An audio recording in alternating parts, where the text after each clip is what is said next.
हाँ जी, कैसे हो सब लोग? तो आज बात करते हैं कि लड़कियों को वर्कआउट करने की ज़रूरत है कि नहीं है? Like strength training, do I recommend strength training for them कि नहीं? तो 110% लड़कियों को करनी ही चाहिए स्ट्रेंथ ट्रेनिंग। और बेनिफिट्स हैं, इसके सबसे बड़ा बेनिफिट तो बोन हेल्थ है।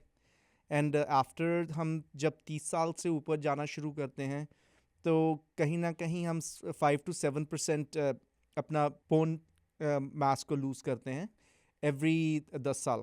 और मेनोपॉज़ के बाद ये चीज़ थोड़ी ज़्यादा अग्रेसिव हो जाती है when you are in your late 40s या 50s में जाकर।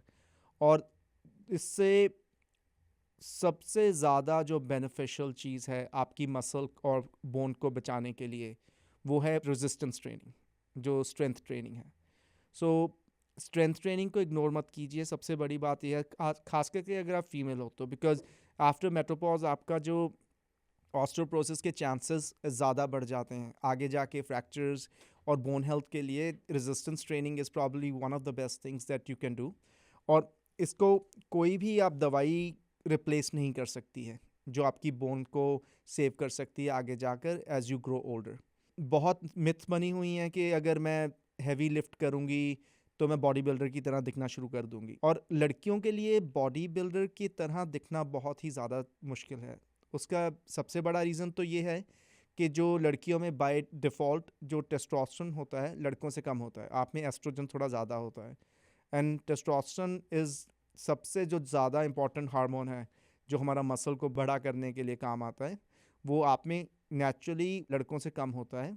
और इसलिए अगर आप जितना मर्जी हैवी उठा लीजिए, तो आपका वो जो बॉडी बिल्डर वाला लुक जो एक लड़के में आता है, वो आना बहुत ही ज़्यादा मुश्किल है। अनलेस, हाँ, ऑफ कोर्स अगर आप कोई स्टेरॉइड वगैरह ले रहे हो जहाँ से आप अपना टेस्टोस्टेरोन को बूस्ट कर रहे हो, तो हाँ, उसकी वजह से आपको वो लुक आ सकती है बॉडी बिल्डर्स वाली। पर उस लुक में आने में भी सालों लग जाते हैं।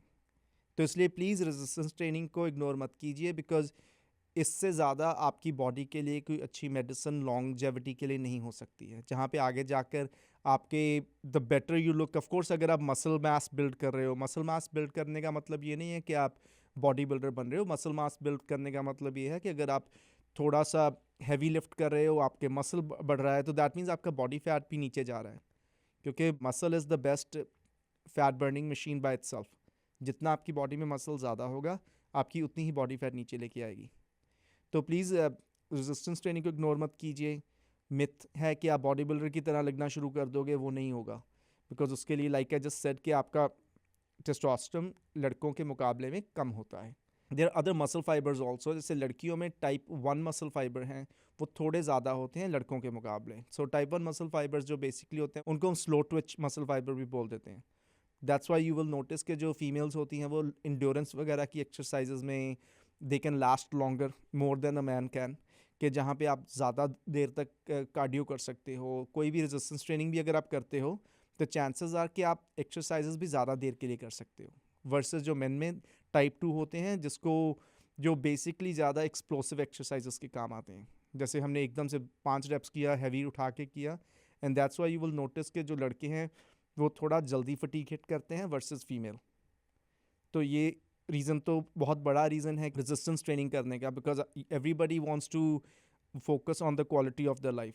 Like I said before also कि वेलनेस, फिटनेस, हेल्थ है जो, that goes beyond weight loss and weight gain. सिर्फ जो दिखता है वो बिकता है वाला माइंडसेट मत रखिए कि अगर आपका स्केल नहीं हिल रहा है तो इसका मतलब आपको बेनिफिट नहीं दिख रहे हैं।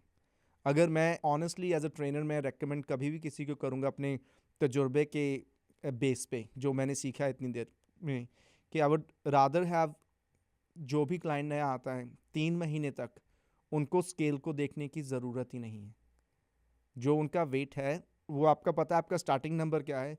3 महीने तक वेट को मत देखिए अपने, only focus on other factors, कि आपका सोने का पैटर्न अच्छा हो रहा है, आपकी एनर्जी अच्छी हो रही है, are you in a better mood, कि आपको sleeping, of course back to sleeping आती है, because sleep is probably one of the most important thing that you need to focus on. अगर आपकी स्लीप पुअर है तो आप जितना मर्जी जिम में वर्कआउट कर लीजिए और जितनी मर्जी अच्छी तरह से डाइट फॉलो कर लीजिए, आपका कहीं ना कहीं पे बहुत बड़ी चीज़ मिसिंग होगी। तो अगर आप 4 से 5 घंटे सोने वाले बंदे हो या बंदी हो, तो कोशिश कीजिए आप ज़्यादा से ज़्यादा उस चीज़ में अनदर आवर या 2 आवर्स ऐड कीजिए। और हम सब लोग वो चीज़ ऐड कर सकते हैं, बिकॉज आज के ज़माने में सबसे बड़ी डिस्ट्रैक्शन हमारे फ़ोन है। वही अगर आप थोड़ी सी आदत डाल लीजिए कि अब घंटा पहले फ़ोन ऑफ करके सो जाना है, तो you will be able to add an extra hour in your day. हाँ, अगर आप मेरे को आप बोल रहे हो कि हाँ यार मैं स्टार्टअप वाला बनता हूँ, बिकॉज हमारे सिलिकॉन वैली में स्टार्टअप का कल्चर बहुत स्ट्रॉन्ग है, तो यहाँ पे startup is like raising a child. India में भी होगा मेरे ख्याल में, जब आप अपना कोई बिजनेस शुरू कर रहे हो, ज़मीन से कोई भी चीज़ करते हो तो घंटे तो लगेंगे। हाँ, अगर उसकी वजह से आपकी स्लीप ख़राब हो रही है and stuff, then you can start doing other thing. आप थोड़ा मेडिटेशन वगैरह की तरफ थोड़ा कर सकते हो, ताकि आपका दिमाग थोड़ा शांत रहे। क्योंकि स्लीप नहीं होने की वजह से आपको नोटिस होगा कि आपके दिमाग पे भी उसका बहुत इफेक्ट होता है, कि you will feel very foggy. अगर आप 2-3 दिन नहीं सही तरीके से सोते तो आपका कॉन्सेंट्रेशन नहीं होती है। एंड एक और चीज़ जो स्लीप ना होने की जो करती है, वो है आपके ग्रेलिन लेवल्स। उसको हंगर हार्मोन भी बोलते हैं। सो ग्रेलिन का काम बेसिकली ये है कि हमारे दिमाग को बताना कि भूख लगी है। और अगर ग्रेलिन लेवल हाई हैं, तो जब तक हम खाना खाना शुरू करते हैं, और दूसरी चीज़ होती है लिप्टन, वो एग्जैक्ट ऑपोजिट होता है, वो दिमाग को बताता है कि पेट भर चुका है। अगर लिप्टन के लेवल लो हैं, ग्रेलिन के हाई हैं, तो द चांसेस आर कि आप हमेशा ज़्यादा खाओगे, और जब तक आपके लिप्टन के लेवल किक इन करेंगे, तब तक ऑलरेडी आपका जो कैलोरी है वो ऊपर चली जाएगी। और अगर आपका गोल है टू लूज़ वेट, तो आपको कैलोरी डेफिसिट तो डालना पड़ेगा। अनलेस आप शुरू से कम कैलोरीज खा रहे हो, तो आप you can do reverse dieting, जिसका मैंने पहले भी जिक्र किया था एक बारी, कि रिवर्स डाइटिंग इसके फॉर पीपल जो बहुत ही देर से बहुत स्ट्रिक्ट डाइट्स पे बैठे हैं। अगर आप उनमें से आते हो कि आप इतनी देर से एक स्ट्रिक्ट डाइट पे बैठे हो, तो आपको सबसे पहली चीज़ तो ये है, स्ट्रेंथ ट्रेनिंग का कोई रिप्लेसमेंट नहीं है। तो अगर आप स्ट्रेंथ ट्रेनिंग शुरू करते हो, उसके साथ अगर आप थोड़ा सा स्ट्रेंथ ट्रेनिंग आप शुरू करते हो ना, तो उसके साथ जो आपको अपना स्लीपिंग पैटर्न, ताकि आपके ग्रेलिन लेवल्स और लेप्टिन लेवल्स थोड़े सेटल हों, दोनों चीज़ें। और उसके साथ जो आपका है फिर आपके डाइट का जो प्रोटीन है, जो तो प्रोटीन का क्वेश्चन बहुत बारी पूछा जाता है। मैं प्रोटीन को एज एन एपेटाइट सप्रेसेंट देखता हूँ। What that mean is, appetite suppressant mean कि प्रोटीन को भूख कम करने के लिए हम कैसे यूज़ कर सकते हैं।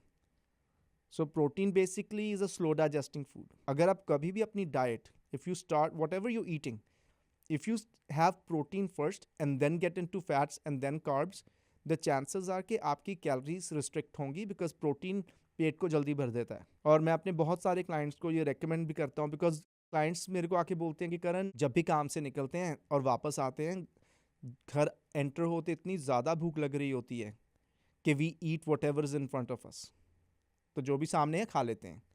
तो मैं उनको यही सजेस्ट करता हूँ कि एक तो if you can, protein shake का अपना गाड़ी में रख लो या ऑफिस में रख लो। When you leave your office, have a protein shake. The chances are by the time you come home, आपके ऑलरेडी भूख उस लेवल पे नहीं रहेगी, एंड यू विल नोटिस कि आपका जो घर पे आके जो आप ओवर ईटिंग होती है ना, तो वो कम होना शुरू हो जाएगी। और दूसरी चीज़ मैं रेकमेंड करता हूँ ओवर ईटिंग के लिए, कि don't connect your TV and eat. अपना फ़ोन को, टीवी को, don't create any distraction when you eating. I have an 8-year-old kid, तो 8 साल का मेरा बच्चा है, तो मैं उसको कभी भी टीवी के साथ खाना नहीं खाने देता हूँ। रीज़न उसका यही है, I want him to focus on food only. जब डिस्ट्रैक्शन के साथ आप खाना खाते हो, तो कहीं ना कहीं आप एक रिवॉर्ड के साथ फूड को कंपेयर करना शुरू कर देते हो। भी आज सारा दिन काम करके आया हूँ, तो इसलिए अभी टीवी भी देखेंगे, अपने पसंद का शो देखेंगे, उसके साथ खाना खाएंगे।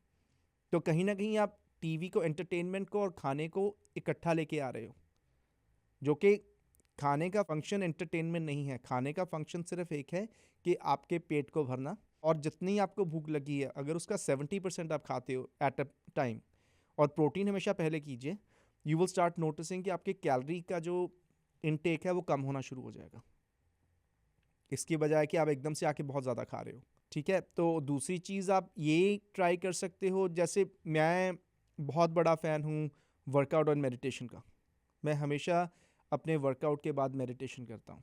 मैं सुबह उठ के रूटीन बेसिकली क्या करता हूँ, सुबह जब मैं उठता हूँ, आई डू लाइक क्विक 3 या 4 मिनट की मेडिटेशन सुबह उठते सार। Like close your eyes, you just focus on breathing, and 3-4 minute से ज़्यादा मेरे से होती भी नहीं है ऑनेस्टली। तो उतना मेरे लिए बस मेरा दिन सेट हो जाता है थोड़ा सा. And then you get up, get ready for all the stuff that you use your bathrooms and all that stuff, नहाए धोए काम के लिए निकले. तब मैं जब वर्कआउट करता हूँ तो मैं हमेशा वर्कआउट के बाद 10 या 15 मिनट की मेडिटेशन करता हूँ. That is by default. वो मैं हमेशा ही शुरू से करता रहा हूँ.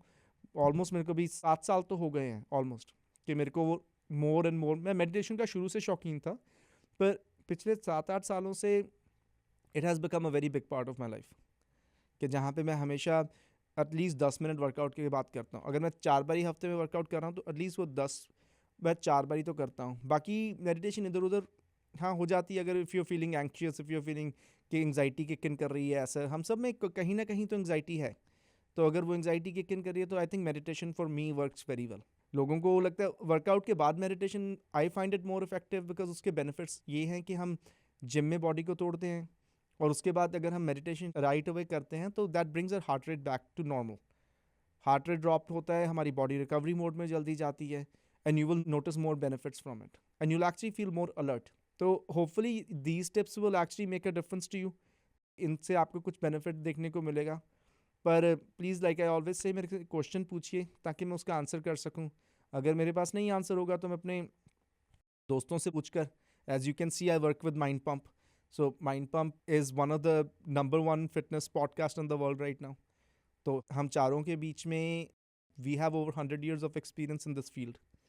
तो अगर मेरे को कोई क्वेश्चन का आंसर नहीं होता तो I always ask either Adam, Sal और जस्टिन के guys this is the question I am dealing with, तो व्हाट डू यू सजेस्ट. तो मैं इनसे पूछकर आपको एक सही क्वेश्चन का आंसर दे सकता हूँ. Hopefully this tip will help, and चलो, looking forward to seeing you guys again. Thank you.